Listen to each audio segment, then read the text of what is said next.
No. He just made things awkward. Hello beautifuls, this is Aromie here, and welcome back to the Edge of the Sky. We're here in Dr. Sadiq's office. I'm just gonna call her that. I don't know. I didn't look it up how to pronounce it because I just want to play this game. So sorry if it's pronounced wrong.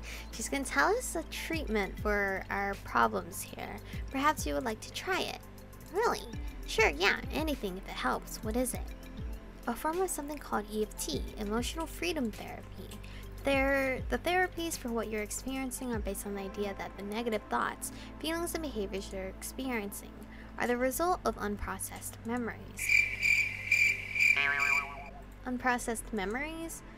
If you haven't processed the memory completely, then it blocks the emotions you need to feel to move past them. So we're going to go through those memories and try to help you process them and release that block.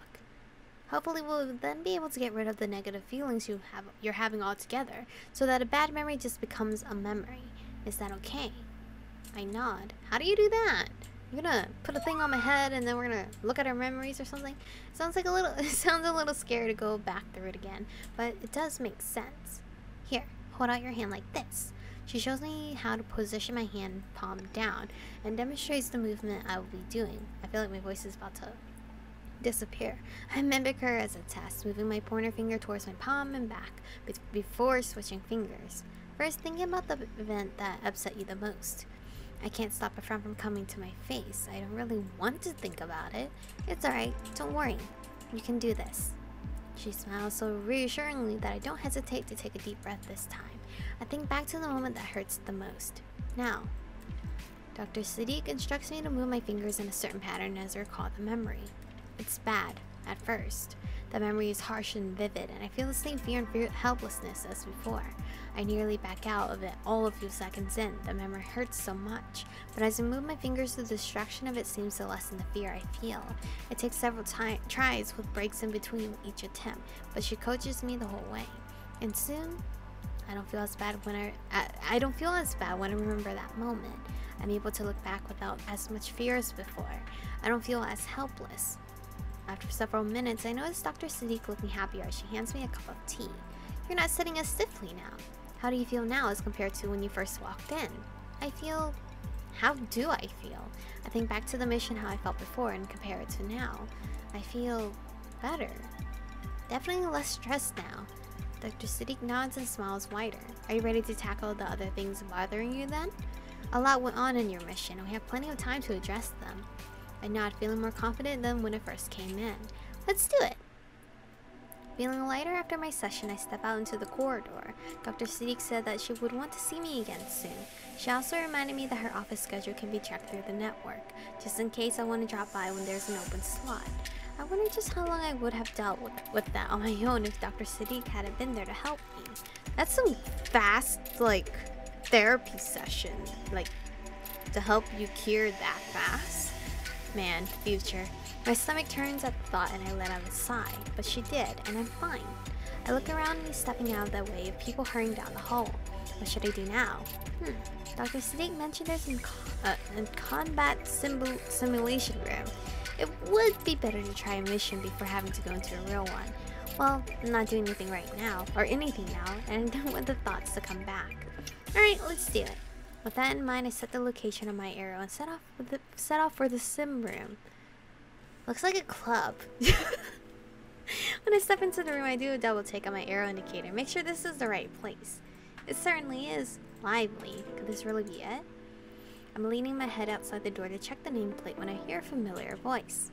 Even hard-working women need to unwind sometimes. I can help with that. Who are you? 8? 8? What? I duck my head back inside my guard up, only to see that 8 is nowhere near me. Instead, he lies on a strange-looking lounge chair in the back of the room, some kind of a visor over his eyes. It doesn't seem like he realizes I'm here. No, you can't underestimate the value of pleasure. All work and no play makes for a dull life. Is he talking to me or is he talking to this android or whatever he's talking to? He must be using the simulator. I feel like I'm intruding though with whatever kind of situation he's in. Ew. Maybe I should ask him if I should leave. Reluctant, I start inching my way towards the lounging gate. I would walk the opposite way unless then he calls me and then he's obviously talking to me. You'll be more productive if only you come with me and play a little. Jeez, he's really persistent. I almost feel bad for the simulation. We can do whatever you like. That's right. Ew. Stop. Stop, you're in public 8, stop. His voice is so sultry and soft, it's almost mesmerizing. Feeling increasingly uncomfortable, I almost stopped dead at his next words. Come a little closer. Right, simulation. Man, that must be pretty realistic. What if we scared him by like physically touching his hand or something? Almost to him now, I force my legs to move the few remaining steps in front of him. Hey, it's me. Eight's hand suddenly uncoils from his chest. They snap out around my wrist, surprisingly strong, and pull me down to him. Hey, what? He reaches up a single finger, pushes the simulation riser up. You want to? You want to what? His lopsided grin reminds me of the Cheshire Cat.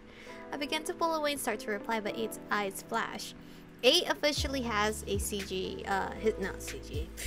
He officially has his character design done, but I probably would have edited that in day when he had a mask over, but can't wait. My vision becomes hazy and my body relaxes. I haven't seen you in a while. Are you missing me? You're quite a flirt. 8's voice is so nice. I shake my head trying to remember. Why did I come here? You came here to see me, right? I guess so. Wait, wouldn't we have seen his icon on our map? Looking into 8's eyes, I wonder how didn't I notice how charming they were before? Come to see you. Wait, bro, he's charming us. Why do I suddenly feel so disoriented? That's nice. I was feeling pretty lonely.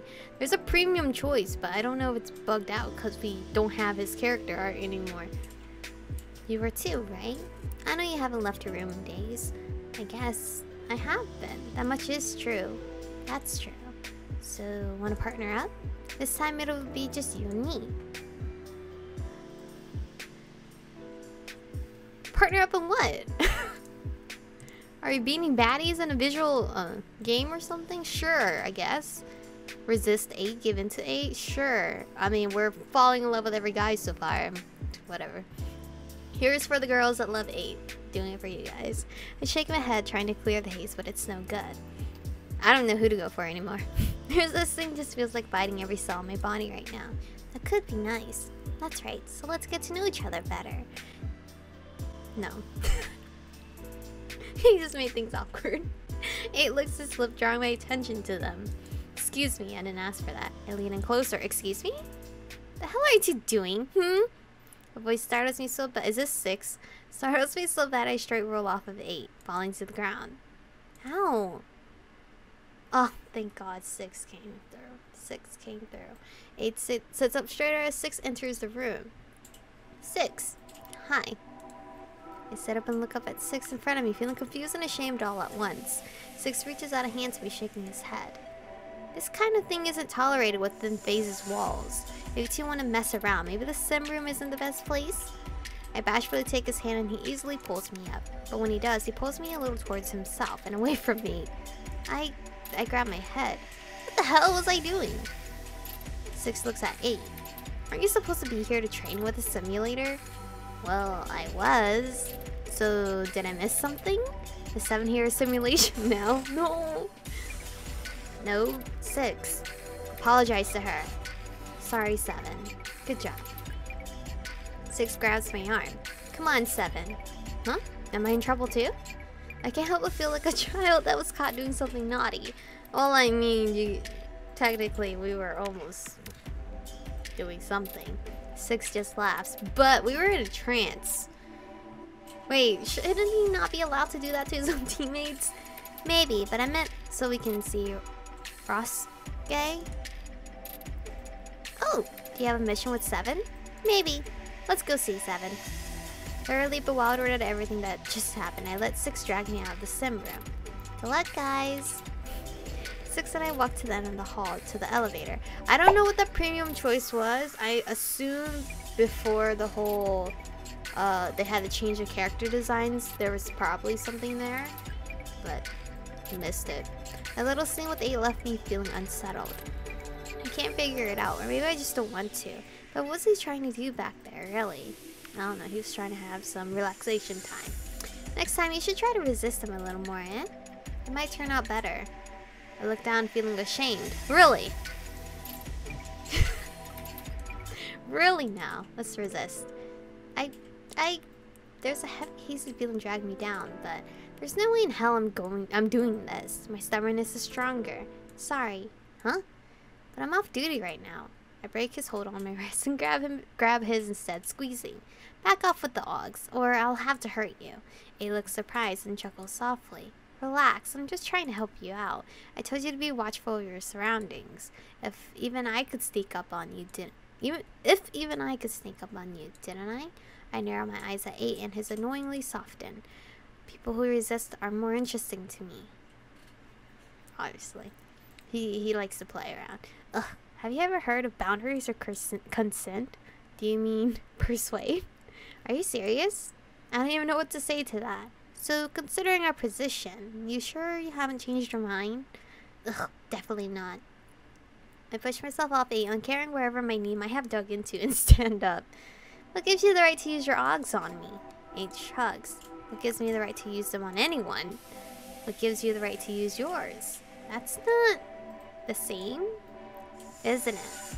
I use my ogs to help me in a fight, not to manipulate. So you use your strength to manipulate the situation instead? Tell me, dear 7, what is the difference? I can tell he's mocking me, but maybe there's something else too. Actual curiosity, daring me to prove him wrong. Wanting me to prove him wrong? Whatever it is, I'm too frustrated to care. Well, I didn't use my fist on you. Didn't you use your strength, though, to control the situation? Are you saying it's okay to use ogs to control a situation? 8 shrugs, playing with his choker. Why not? Besides, I came here to practice. And if I can persuade you, then I should be able to persuade most people. He tilts his head cutely, and I could swear I see his eyes flash again. He's so cute! Ugh, I should go. I turn to do just that, but 8's hand shoots out around my wrist again. I briefly contemplate body slamming him, but I subdue the urge. Don't leave, please? Why'd you say please? At the pleading in his voice, I turned back towards 8. What? I wasn't lying. I am lonely. Everyone's been so down lately. There are no missions for me yet either. 8 points to the bar near us. Wanna chat? I won't even use my ogs on you this time. I stare at the bar, then back at 8's hopeful face before sighing. I point at him as I practically stomp to the bar. You better not, or I will use my fist on you this time. Don't worry, I won't. Though I can't promise you won't be charmed by me anyway. Feeling unusually flustered and grumpy about it, I slide onto the bar stool without commenting. 8 does the same beside me, and grabbing a nearby bottle, pours a drink for both of us. I put my arrow on the table with a sigh, not even bothering to protest. So, we finally have the chance to really talk. So this would lead us to continuing with 8, but the other one will lead us to 6. Or 6 can eventually come. Although you're older, I'm the more experienced one. Okay, that means we're also older than 5, correct? So, do you have any questions for me? I take a deep breath to calm down and think. I should try to use this opportunity to learn more. Okay, I guess. Let's do it. I think through what I want to ask him. Ask about 5. How did you come to be phased? How do your siren skills work? How did you get your cat? What do you do besides work? He has a cat? Let's not use our question on that though. What do you do besides work? How did you come to be in phase? I think maybe this one. How did it come to be in phase? If you don't mind, how did you join phase? You want to know my past? Well, if you don't mind, I've been wanting to know everyone's past. You must be really interested in me. What? I thought you'd ask something about work, but this is about work. 8? A familiar voice interrupts our conversation. I look over to see someone completely unexpected standing there. It's 5! Oh my god. Hi. Oh, 5. Shouldn't you be resting? I wanted to see you. I'm feeling better today. And 7's here too. Oh, okay, I'm sticking to this one. Sorry, 6. 5 walks over to our table and sits down next to 8. Hi, 7. Hi, 5. I'm so glad to see you up and about. Yes, I wanted to spend time with 8, but I'm glad you're here too. Should I leave? Well, if you're sure you're feeling well enough, I feel better around you guys. Oh, I'm glad then. What were you talking about when I came in? Before I can open my mouth, 8 speaks up. Oh, just about life here. The job. The job? Well, I mean, my class. 7 here is interested in sirens. Why did he have to put it like that? I'm interested in learning about everyone's class, including shifters. I want to learn how to work together well. Dr. Park said teams do better if they get to know each other, or know more about each other. Oh, that's true. Shifters aren't that much different from sirens in how they're used. He gently shakes his drink, the ice cubes hitting the side of the glass. That's right. We're both infiltration classes, and we both gain people's trust by simply going along with however they see us. Perception is reality. That's what they teach shifters. That makes sense. Although you two don't look it, I guess it might be pretty scary for the enemy, never knowing who they can trust. That's life, man. By now, they should know the saying, every rose has its thorns. Yeah. But isn't that hard on you guys? Hard how? People do what they have to survive, even in phase. It isn't like how things were before the climate changed. Everyone has to find a way to be useful, to not be a burden. I was gonna say borden. What the hell is a borden? Oh shoot, and I'm over time. Rip. Anyway, this is where we're gonna stop for today's episode. I guess I'm gonna stick to this one because we get to see 5, and I love 5 because it's cute. But anyway, thank you guys for watching today's episode. Stay beautiful, and I'll see you guys in the next one. 의미 없는 감정 소모해 반복된 시도 속에 이젠 난 지겨워지려네 반복된 시도 속에